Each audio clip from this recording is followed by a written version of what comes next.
was your week? My week is great. How was yours? You sound so excited about that.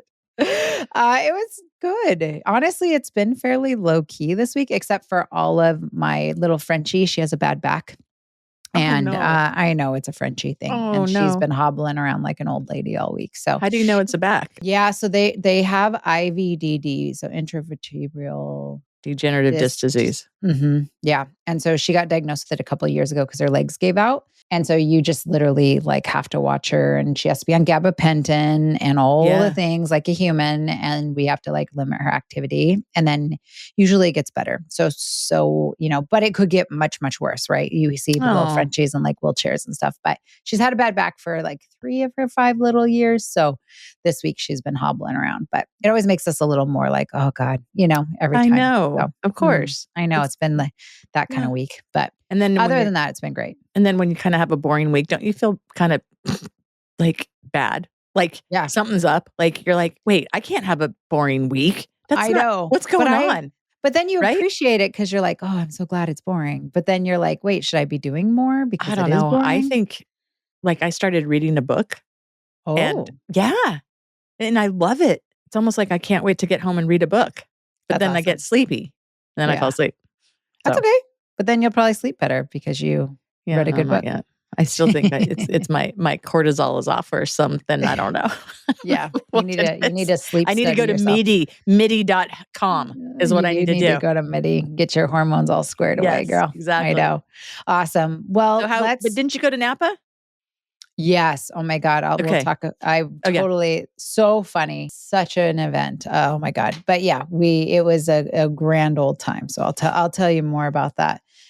Before we hop into Napa stories, because there's some stories. Do you have a what the fuck moment for us this week, since my week was so damn boring? I don't think I have one that actually stands out. I have multiple WTF moments like every day, because I see patients every day. Right. And they're either spine patients or joint patients. And literally I will round on them and come out of that room and go, really? Really? So, sometimes they all kind of go into one. So I don't actually have a full on WTF moment, with the exception of most of the time I'll have one with Chad. I mean, that's just like commonplace. Oh, poor Chad. I know. Is someone making this up to see how I'll do today? You know what I mean? 100%. Oh my God. I used to have somewhere I'm like, am I being punked? Like, is somebody going to come in and be like, April Fools? Ha ha ha. So. Yeah. I mean, every time I see, I had sometimes, we always have men, but it's very curious to see what men do in their hospital gowns. One thing, like, I don't know about bugs, but my kids are, and it's something that I've like watched them like learn how to be more confident over time. And like, I like was laying down reflecting the second day, because the first day I was drunk and then I was hungover the next day. So, when my brain started working again, I was laying there reflecting on a conversation that my family and I had about confidence that night. And I was just like, wow, it is so crazy. 1, to kind of think about confidence, and then 2, to watch your kids be more confident. But we got on this conversation around confidence, and I'm curious what your answer would be. And we were talking about like what percentage of your day in life do you walk through life fairly confident of who you are? What would you say? Oh God. I mean, first of all, I'm a woman. So I think already just being a woman, you already lack confidence of some sort just because you're a woman, right? Just because. And I'm a woman in a man's world for the most part. So that totally adds another lack of confidence. But I will say, I think I've gotten more confident throughout my age. The older I've become, the more confident. Either that, or like I joke that I'm in my I don't give a fuck era right now about whatever people say. And I think that that's an element of confidence too. And not feeling like you always have to do something or someone's going to think differently of you if you don't go, or if you say this, or if you don't say that, or if you don't look this way, those kinds of things. Totally. And I think that just comes with maturity, honestly. But I would say that confidence is one of those things. It's tough. I mean, totally. and the crazy thing about confidence in general is that a day that you're feeling confident, a little thing can all of a sudden make you go, what the hell was I thinking I was confident? Totally. Like, Lord, I thought I was awesome. I thought I looked good in that outfit until someone was like, and then I didn't have do you that gained right. some pounds or are you You look look tired. You tired. look tired. And you're like, Exactly. damn, I thought I looked good You're today. like, wait, my makeup looks on today. What are we talking about? So, That's yeah. so true. Right? So I tried to get my family to tell me, like, what percentage of their day do they walk around confident, or how confident do they feel about themselves on a regular basis? They had a really hard time putting a percentage on it. But to be honest, it was like 50% or less, Wow, which that's is awesome. crazy. That's I think awesome. that's so low. Oh, you said less. I thought you said more. Less than less 50%. than. Yeah. I think that's probably normal though. I mean, how old are they? They're 22 and 26. So Yeah, I mean, I think it's totally it's an age thing. thing. I mean, what's your percentage? Like 80 to 90% of the time. You I'm go, happy. girl. I'm confident all the time. You go, girl. And my Good husband's for like, you. yeah, well, you're a female and you're professional. And he's like, no, I just think I'm also in that, like, I am what I am. Yeah. You get what you get. I try to stay true. You know what I mean? There. You got to get there. It takes time. You got to get there. Yeah. And I think, I mean, I don't know. For me, I agree. I'm a professional. And I think I do a good job. And so that gives you a sense of confidence, or when people compliment you and things like that, 100%. But there are the other people too that, let's say they don't have a career yet. And or their career failed in some way, shape, or form. Or they're changing careers. They're changing careers. Things. Or, they're in the consulting business, or, their money is a 1099 and all of a sudden that money's not flowing. And I mean, there's so many things that can add to a confidence level. But I would say, for the younger kids in generation 1920, I mean, I think that sounds pretty accurate. Yeah. Because they're still trying to find themselves, Yeah. But I could see that. And it's funny, when I was reflecting on it later, I was like, Faith, yes, you think you're like 80 to 90% confident now, but you've been in your job for a year and a half. So you're not in a new scenario. You know your world. Like, your world right now doesn't have a lot of change. And so you feel confident in this moment, right? Yeah. But like, when you have different things that change, whether it be a new job or a new relationship or new friendship, that's when I notice my confidence is a lot less, because I'm back to either having to prove myself or be the new kid in the room, things like that too, right? Or even when you're in your job and then you add it on a new segment, or you add a new thing to whatever you're doing that you don't really know, all of a sudden your confidence level.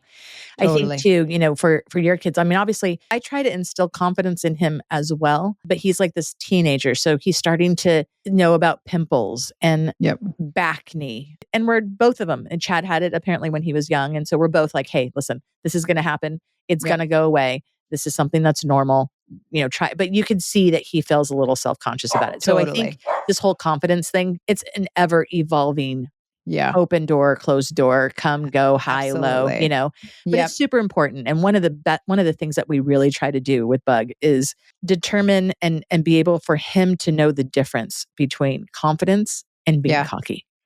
Yes, that's so important. And I was thinking about that the other day. Like, how do you instill confidence without making somebody feel like they're untouchable, or like they're the most important thing, and you get them to a point of cockiness? Or can you teach that? I guess that's the other thing I was thinking about. I mean, sometimes when I'm looking at some of the kids that I think are cocky, and boys, not necessarily girls, but then you look at their parents and you can see. And again, this is why I say it's the example, because you look at the dad and you're like, oh, that guy's cocky. Like, you kind of see, the whole thing, Totally. But, and I don't think being cocky is bad. I don't think that it's a bad trait. I think it does emulate confidence. It does. It can be attractive as long as you're not a jerk. You can be cocky, confident, that kind of thing. You hold yourself differently, but there is a fine line, because right now I think if you're cocky, you're kind of a jerk. In his totally world. Agree. When you say that you're installing confidence into Bugs, what are you trying to do? Like, what are things that you try to do to instill confidence into him? You're strong. You have a strong body. Yeah. I really try to use my words positively and do a positive spin. Not chubby, not fat, not big. I always tell him, like, sometimes Chad's watching sports and there's a girl on basketball and she's the center, and he'd be like, oh, that big girl. And I'm like, don't be careful what you say. You can't use that. And honestly, like, for a girl, that hurts. That's a hurtful thing. Yeah. We don't typically like being described that way. Yeah, 100%. Yeah. But you can say, hey, that's a big guy. And a lot of times the big guy just means that he's tall. He's not fat. But for a girl, you say you're a big girl, you automatically go to You're heavy, you're overweight, you're fat. Exactly. And so I try to do that with him. I tell him that he's handsome. I tell him that he's smart. I almost like sometimes at the end of the night when we're having our pillow talk, I call it's almost that movie. I always forget the name of that movie, but it's The where Help? The Help. Yeah. He's smart, he's kind, he's love pretty it. or whatever. Exactly. I find myself doing that. Or like in Saturday Night Live, that guy who would look in his mirror and say like, "You're smart." I don't know. Oh God, that's a whole skit. It's great. I think his name is like Stuart Smalley or something like that. Oh yeah. But I try to do that. And I just figure, cool. the more times he hears that, and then hopefully, on his wins, it's congrats. You worked hard. You did. Yeah. I know you worked hard at that. Congrats. And his losses, you'll get him next time. Totally. I know you worked hard. Someone else was better. Someone else got the hit at that point. Someone, did they study more? I don't know. Totally. It's not easy though, because it's hard for me to do that for myself all the time. And it's hard for Chad to do that for himself. So it's really hard to try to make it all about that for all of us, Exactly. One thing that I was thinking about with this and when I was reflecting on it is like one of the coolest things in parenting has been when you see a moment where your child is confident of themselves or proud of themselves. Like those moments are so cool to see, right? So Emery, our middle guy, is getting ready to graduate from college, which is so exciting in a few weeks. I cannot believe it. Oh my gosh. That's I know. crazy. I can't Congrats. believe. Thank you, June. It's amazing. And he is just such a smart kiddo. And what's so cool about it is that he's actually going to follow in his dad's footsteps and he wants to go into research like his dad. And I thought, man, what a cool confidence booster for dad to hear, hey, I'm proud of you and I want to follow in your footsteps. But then also for Emery to be like, hey, I'm proud of myself because I worked hard at this degree and I have the ability to graduate and like go on to next steps. And so hearing him talk the other night, mind you, we had several bottles of wine fueling our conversations, but to hear his pride in not only being about to graduate, but his pride in getting to follow after his father and his pride of getting to do something different. It was so cool. So now, it was really cool. So following in his footsteps and your husband's footsteps, do you, and obviously he's doing it because he wants to, not because he feels that it's something that either he doesn't know what else to do, so this is the easy way, or this is what you guys want, right? Like this is something that, he's watched his dad his whole life and has always thought, man, my dad has such a great job, right? Johnny's always had a job that allowed a ton of work-life balance. Johnny's always been someone who is really great at juggling work and his hobbies. He's always been able to be at our kids' events. He's always had flexibility to like be where he needs to be and be on vacations and stuff like that.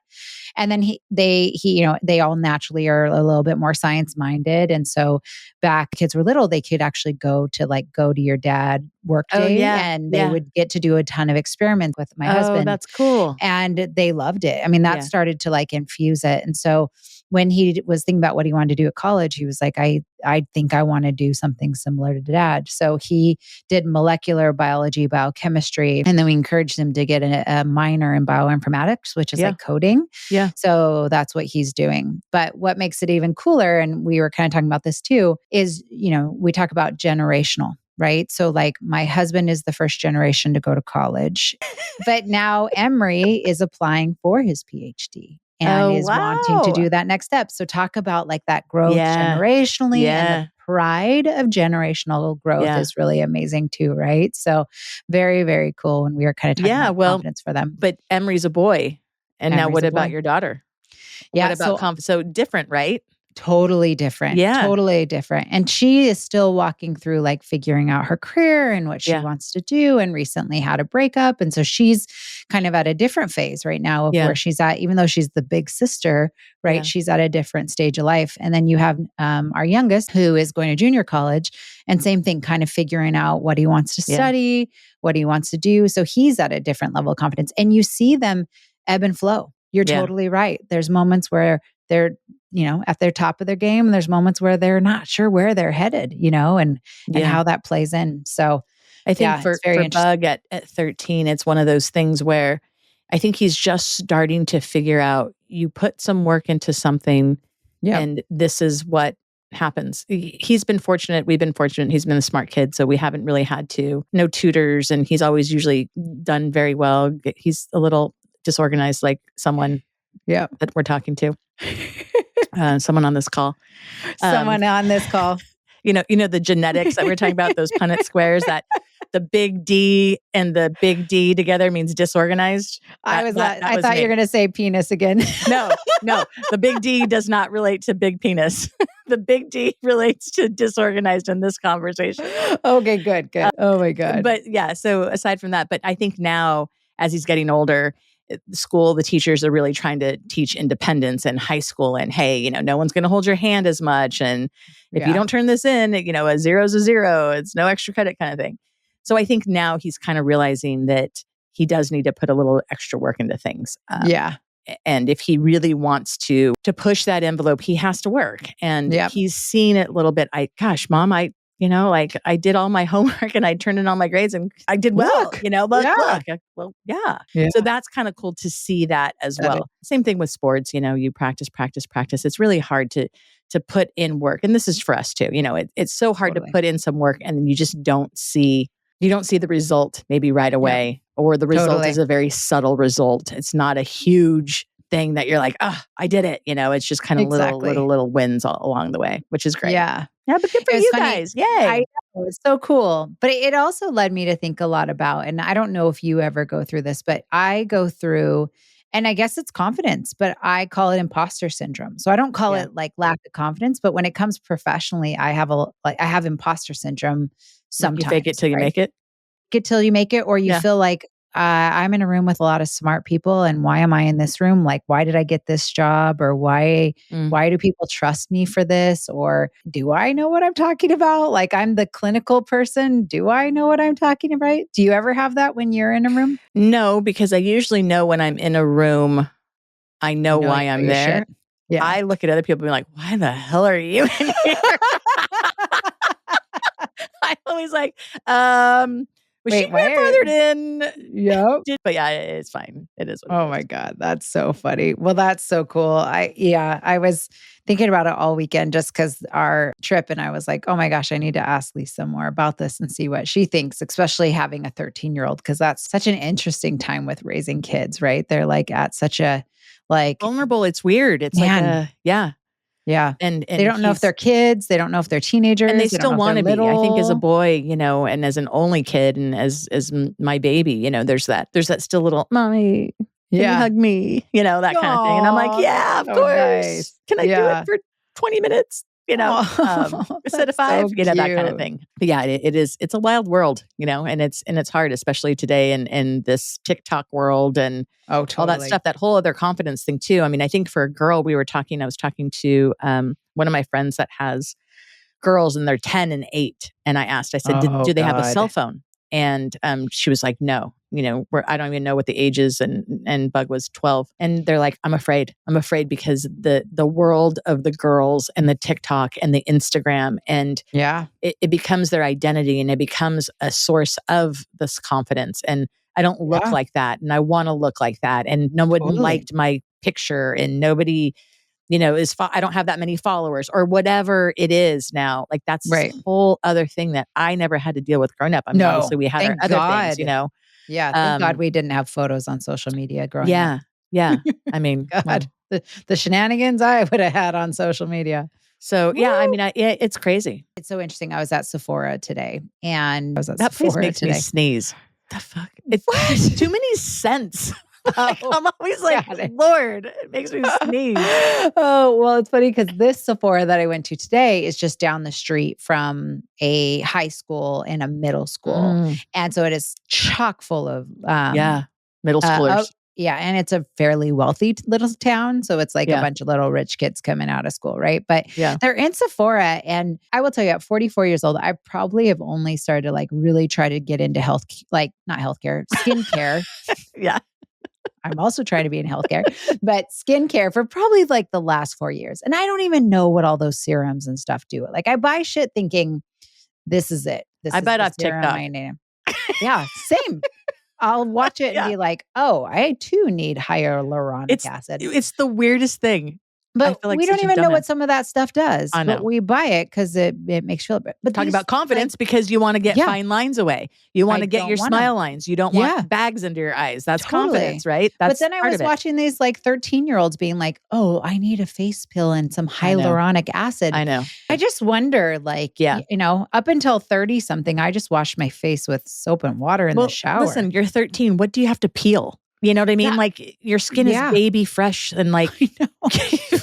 What are you doing? This one 13-year-old-ish. It's funny. They could probably be like 18 and I think they look 13 too. Because that's the other thing. Like everybody young looks so young now, right? Yeah, but no one young went through that nasty yuck phase that I went through with buck teeth and like braces and like they don't now. They don't. They do not. These kids do not go through a nasty, ugly, gross phase. They do not. They're not going to have those school pictures that mom has. Oh God, buried in the whatever, and you're like, dang, that's what you look like at 13. Lord, thank God somebody did something for you. Thank God you changed. It's so true. We were looking at our senior pictures and then we looked at my nieces who are like, the twins are 25 and they're identical twins and they're beautiful. And their senior pictures are like model photos, right? Like perfectly waved hair, gorgeous makeup. And I'm like, oh, that's not how our senior pictures look. No, I had curls. We thought we looked amazing.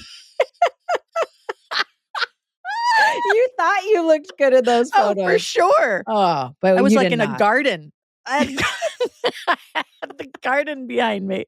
It was hot. It was good in the 90s. That was a good 90s. That's hilarious. So in the Bay Area, this is so we like where we got our senior pictures, you could go get your pictures anywhere. So ours were like, hugging a tree and out in the middle of wildflowers. Yeah. But in the Bay Area, they make them go in a studio and they have to wear like a dicky top. Is that what those called? You know, like the little bibs?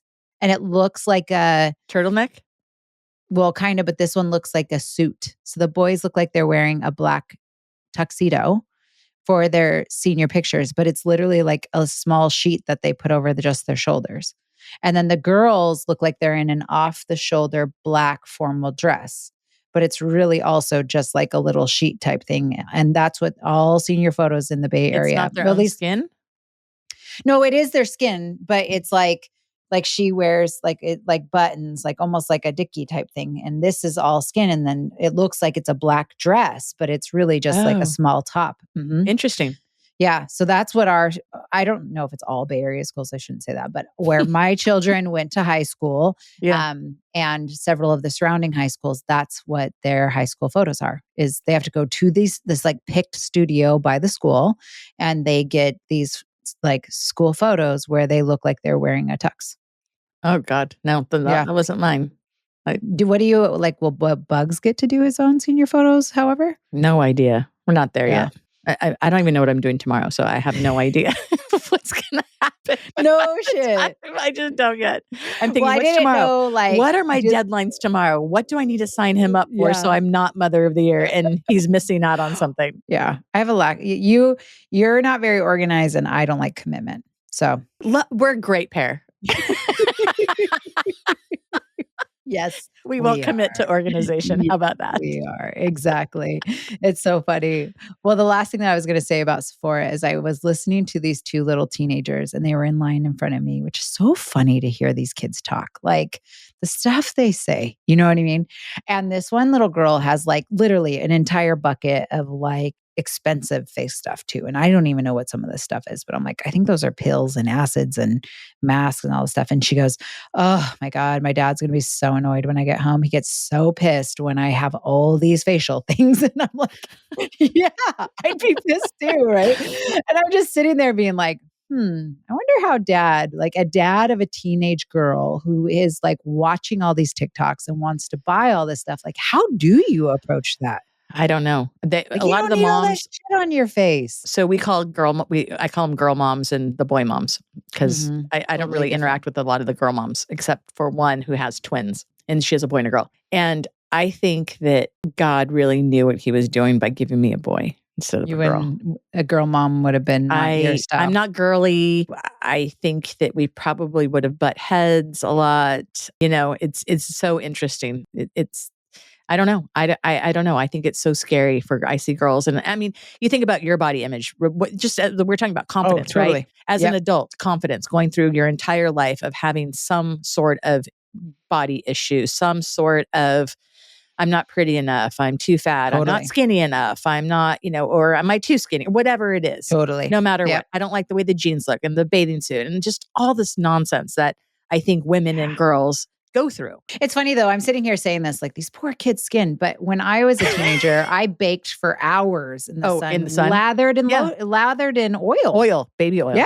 Yeah. Which is probably way worse than what these kids are doing to their skin. Yeah, right? For sure. Yeah. Or even the UV tanning beds that everybody went through too. And now they're saying that that's not good, I did that all the time. Now you can just do the spray tan, the pop-up spray tan. I do that sometimes. Before we go to like Mexico and stuff, we'll do the quick spray tan. Yeah. I did that for my USC PA graduation. And I didn't do a very good one because I was sitting down when I looked like a friggin' tiger because I had stripes on because I didn't wait long enough for it to dry, apparently. Yeah. And then I tanned like this. And so I did this and I had all day. You're like, woo, yeah. I was like, okay. Oh my God. Hopefully your mascot was a tiger. No, it wasn't. And this is probably one of the frustrations of my mother with me. I'm like, Lisa, really? I'm sorry, I didn't open up my friggin' hands. Now I look like a tiger. I don't know. I like spray tans, but one time I went to a wedding and it was outdoors in like Central Valley and it was hot as hell. Oh, hot. This poor girl was sitting on a white fold-out wedding chair in the lawn, and we're all sweating balls. And this poor girl stands up, and her entire spray tan is on the chair. How embarrassing! I know. Talk about confidence, right? Like you get a spray tan to be confident, and then you leave it on the chair during the wedding. I know. So I literally was like, "Oh my God, I am so like." I don't want to be like, that's where I get really nervous about spray tans because I know so many bad stories before the good stories, but that's so funny. Well, thanks for going down the journey of confidence with me. I thought, yeah, that's such an interesting one because it really does touch, like we talk about, we want to touch things about women, kids, professional life and all of that. But really that is like a thread through the whole thing, and just watching your kids and the way we parent and seeing our kids do it, which is pretty amazing. So, and part of it is dealing with confidence and knowing like it is what it is, right? Like you're going to be saggy. You're going to look old at some point in time and there's really nothing you can do about it. You know what I mean? Totally. You're going to have the joint that cracks very loud when you go from a sit to stand. And it just is what it is. And people look at you and you're like, yeah, that was my knee. Thanks very much. I do love that you're calling it your don't give a fuck era. That's amazing. I don't know what happened, but it happened. When did this start? I want to say, oh God, I don't know. It's evolved, but I want to say for the past year, maybe year-ish, I don't know. I got to a point where I'm like, you know what? I don't care. I don't care. And I have to give one of my friends a lot of credit for that. She's a mom. She's one of the moms of school and very strong personality, but also she really had that. And I admired that about her. And I was like, amazing. God, that is so amazing. It's so freeing, honestly. Yeah. Because now you can say, no, I don't want to do that. And okay, it is what it is. And you don't have a second thought. And I think as I've aged, I've become like more of an introvert extrovert as opposed to just an extrovert. It's weird. It's like, but I think part of that, I don't care. I care who I want to care about me, but I don't really care about the other fluff. Yeah. That's so freeing. Yeah, no, it is. It's interesting. It's kind of a weird thing. And then I think, God, am I just and then sometimes I feel like maybe that's giving off a bitchy vibe. Like that's what I was going to say. Do people ever take I don't know. I don't know because I don't care what they say. I don't know. I don't hear what they're talking. I don't hear what they say. Like I don't talk to the bitches, so I don't know. Exactly. I don't know. I have no idea. So I guess instead of thinking that they are, I just don't think that they are. I just don't even think about it. That's amazing. I love it. I love that freedom for you. That's a great thing. It's an evolving thing. And then just like typical women, you go on the stage and you're like, oh no, now I care. Oh God, what did she say about me? Oh my God. Now I'm going to go back to like, oh God. Don't be that person. I'm not. Don't. It's so much more freeing. Well, we are getting ready to wrap up today. Awesome. So one thing that I was thinking is we could kind of end with like a reset moment or pearl of wisdom for people. Yes. And when I was looking at confidence, I found a really great quote. Let's do it. And I'm going to butcher her name, but it's Layla Delia, Delia. Wonderful. Perfect. But she said she remembered who she was and the game changed. And I think that's pretty awesome to think about that, right? Like that's talk about empowerment in itself. So I don't know what you think about that quote, but I also thought that was because the game can change all the time, right? All the time. It's not just one game. The game will continue to change. And when you know who you are in your stages of life, your game changes 100%. Love it. I love that. Yeah, me love too. It, friend. All right, friend. We'll have a fantastic night. Thank you. See you later. See you later. Bye. Bye.